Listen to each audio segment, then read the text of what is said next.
Dark Side of the 90s is a documentary television series created by Vice Studios that takes a look at popular culture of the 1990s. It is a spin-off of Vice's Dark Side of the Ring series, which focuses primarily on the controversies of the wrestling industry. The first episode of the Dark Side of the 90s aired on July 15th, 2021. The series is hosted and narrated by Mark McGrath, vocalist of Sugar Ray, a rock band that attained mainstream popularity in the mid to late 1990s. Episode 1 focuses on the explosion of the tabloid talk shows, including the critically derided yet popular ratings hit The Jerry Springer Show.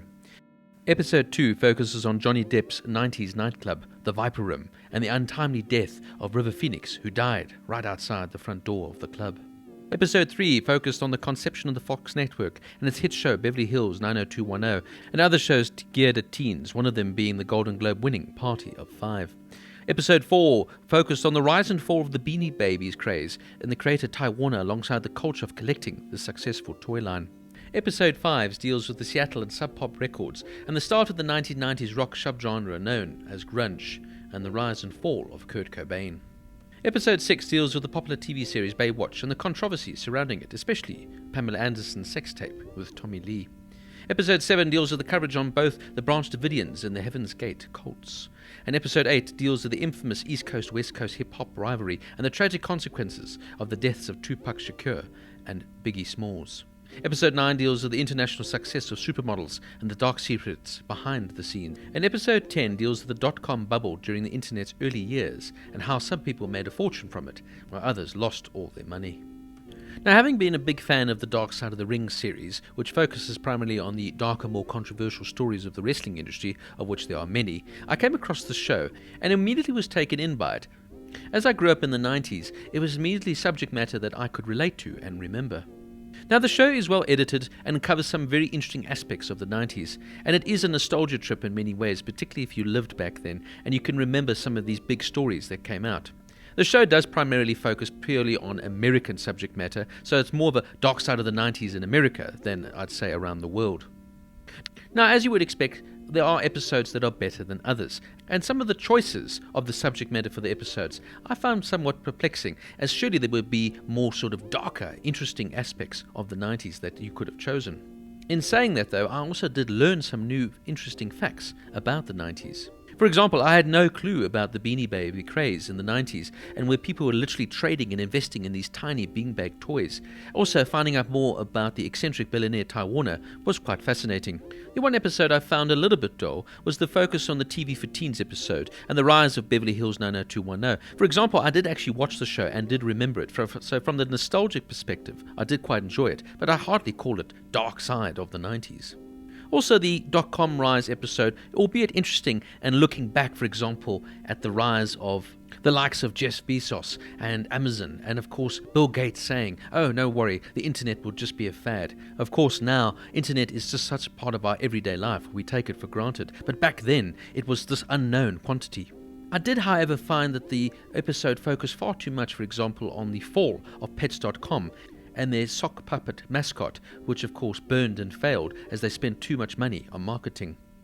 Now, as the title implies, you'd think that this show would focus primarily on the dark side and the controversial side of the 90s, which some of the episodes do, for example, focusing on the rise of the Jerry Springer Show and all of its over-the-top antics and pushing the limits. Also, the tale of the two cults I did find quite interesting. This is by no means the most in-depth look at these two fascinating cults, namely Branch Davidians and Heaven's Gate, but this gives you a quick overview of how far these people were prepared to go.